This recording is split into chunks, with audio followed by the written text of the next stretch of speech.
Welcome to the deep dive. Imagine just for a second a world where every single observation is a potential clue, where every chat is kind of a negotiation, and every challenge is really an opportunity to adapt. It's a different mindset entirely. Exactly. What if the skills you'd learn in, say, intelligence operations, high stakes, really nuanced stuff, what if those skills could actually give you a serious edge in business? That's the core idea, isn't it? Applying spycraft to the boardroom, metaphorically speaking. Right. So today, that's exactly where we're going. This deep dive is all about exploring how these agent skills can help make you more perceptive, more adaptable, and frankly, more emotionally intelligent as a professional. Our mission, if you will.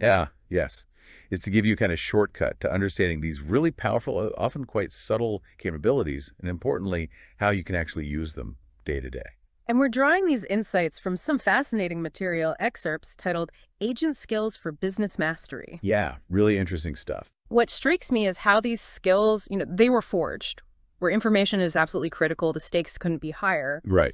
And they offer this unique, almost X-ray view into how companies really work, seeing beyond just the surface level. That's a great way to phrase it, X-ray vision. Yeah. So let's jump into that first core area, becoming more perceptive.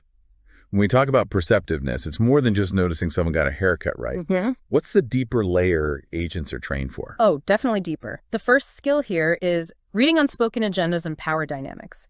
Agents use techniques like human network analysis and covert observation. Okay. So they don't just look at the org chart and think, okay, that's who's in charge. No, they treat a room, a meeting, like this complex web. They're watching who actually influences decisions. Not just the person with the title. Exactly.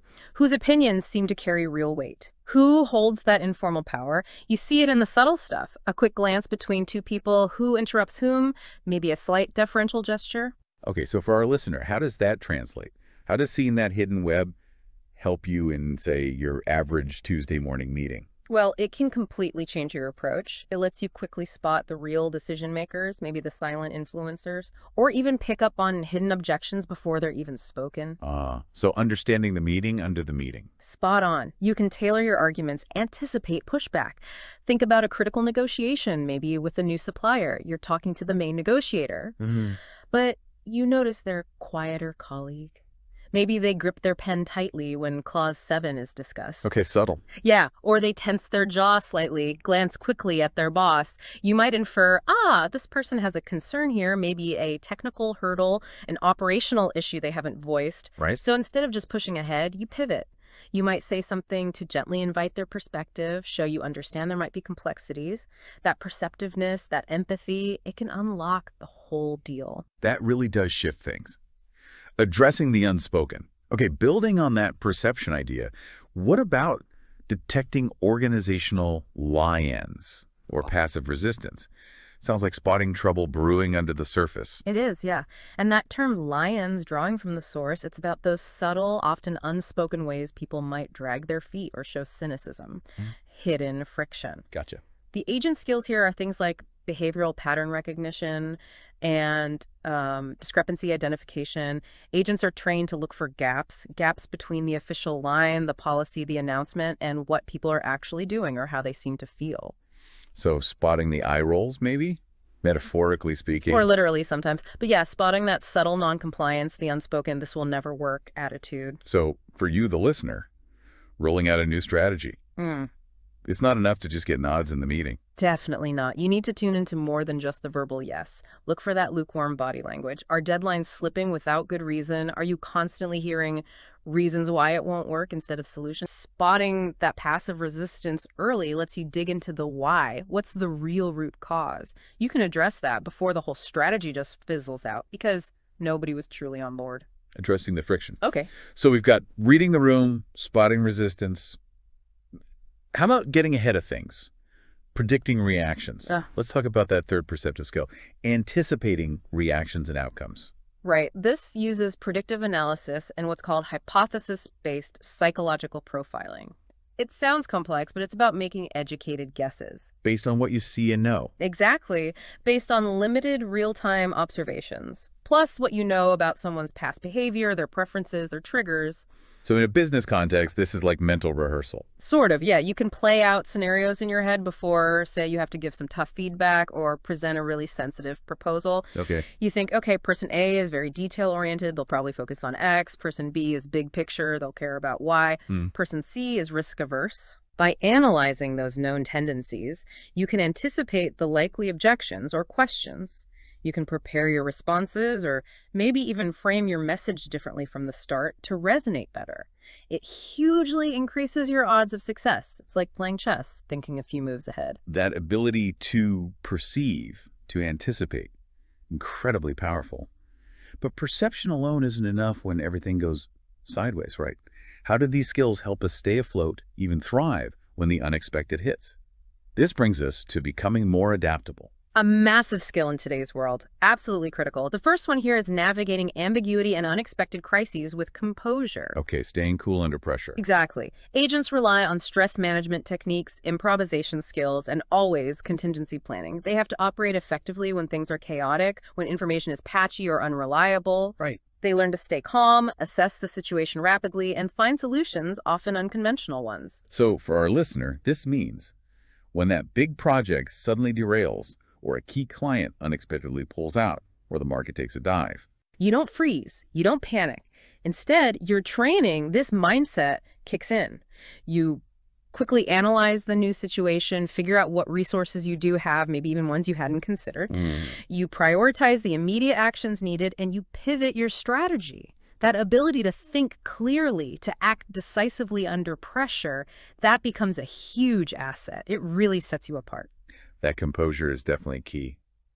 What about adapting how we interact? Let's talk about seamlessly shifting communication and leadership styles. Sounds almost like being a chameleon. It is a bit like that. The agent skills are things like cover maintenance, role adaptation, and tactical empathy. Tactical empathy. Interesting term. It means understanding and mirroring, to a degree, the emotional state or communication style needed for a specific interaction. Agents have to instantly adopt the right persona, the right way of speaking for whoever they're dealing with. Okay, and the business application for our listener? It's incredibly powerful. It means you can shift gears instantly. Maybe you move from a very data-heavy analytical presentation for the finance team to a passionate vision casting appeal for the marketing team, depending on what resonates with them, or switching your leadership style being directive in a crisis situation, then shifting to be more collaborative and facilitative when the team is brainstorming new ideas. That flexibility ensures your message actually lands and your leadership fits the moment. It makes you much more effective. So it's mastering the how as much as the what. Okay, final adaptability skill. Resourcefulness under constraint. This feels extremely relevant right now. Oh, absolutely. Budgets are tight, deadlines are tighter. This involves what the source calls operational ingenuity and a real make-do mentality. Getting creative with less. Precisely. Agents often work with limited funds, tight timelines, maybe not much official backup. They have to be creative, leverage whatever resources they can find, sometimes in really novel ways. So in our professional lives, when we face those budget cuts, or we're short-staffed, or the deadline seems impossible, this mindset kicks in. You don't just see the limitations, you start looking for possibilities. Can we repurpose this existing tech? Could we form an unconventional partnership, maybe internally or externally? Can we empower junior staff to step up in a new way? Finding opportunity in scarcity. Exactly. It's about turning those constraints into a catalyst for innovation, not just an excuse for failure. Okay, we've covered perception, adaptability. Let's shift now to the third area, becoming more emotionally intelligent. This feels like it gets into a deeper level of human understanding. It really does, and you could argue it underpins the other two areas in many ways. The first skill here is crucial. Managing personal biases and cognitive traps. Recognizing our own blind spots. Exactly. Agents use objective analysis and cultivate intense self-awareness and judgment. They have to. They're rigorously trained to spot their own biases, confirmation bias, attribution errors, you name it. Because a bad judgment call could be disastrous. Catastrophic, potentially. So they learn to separate their personal feelings, their gut reactions, from a cool, objective assessment of the facts.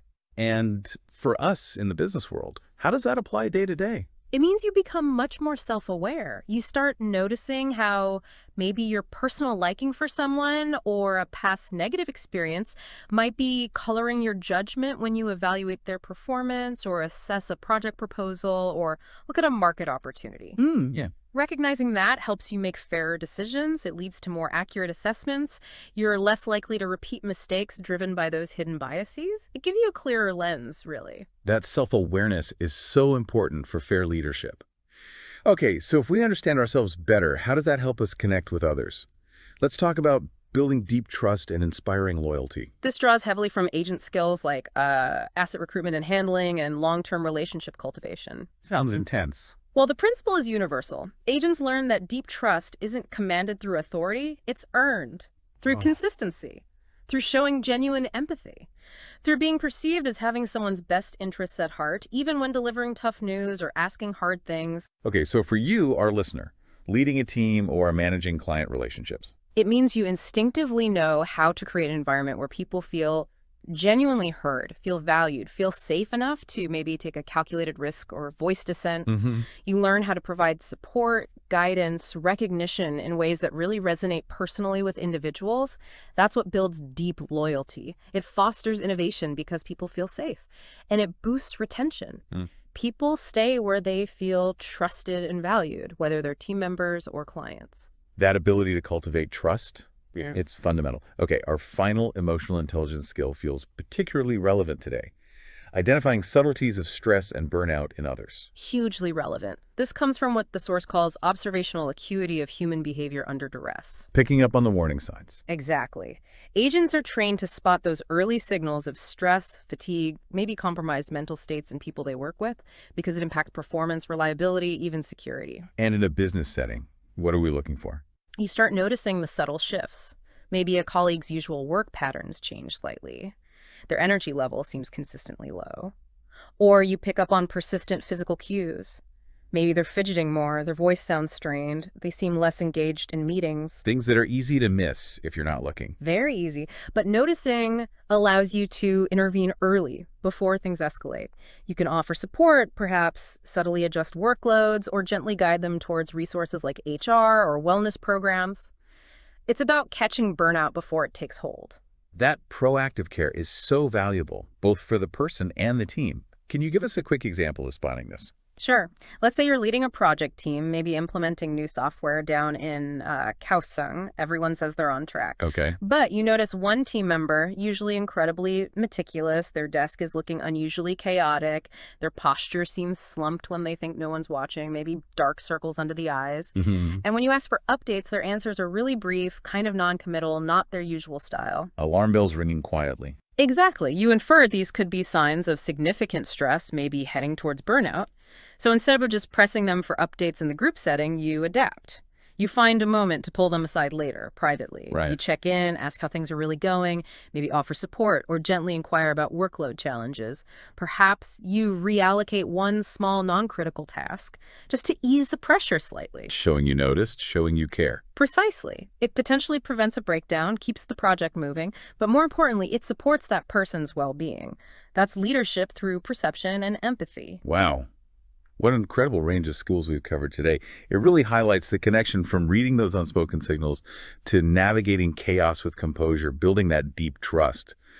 These agent skills genuinely offer a powerful toolkit for the modern professional world. They really do. It's fascinating, isn't it? How that world of covert operations, which seems so distant from, the average office, actually provides this potent playbook for succeeding in business today. The core thinking, the methodologies, that mindset honed under pressure, it's directly transferable. Absolutely.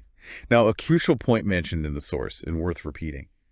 These are powerful skills, and they absolutely must be used ethically, legally, and responsibly. Couldn't agree more. That's non-negotiable. But it definitely shifts your perspective on how you might approach things. So maybe a final thought for you, our listener. Based on everything we've discussed today, what unspoken signals might you be missing in your next meeting, your next client call, and how could consciously tuning into them potentially change the outcome for you? Something to mull over. Definitely. Something to consider until our next deep dive.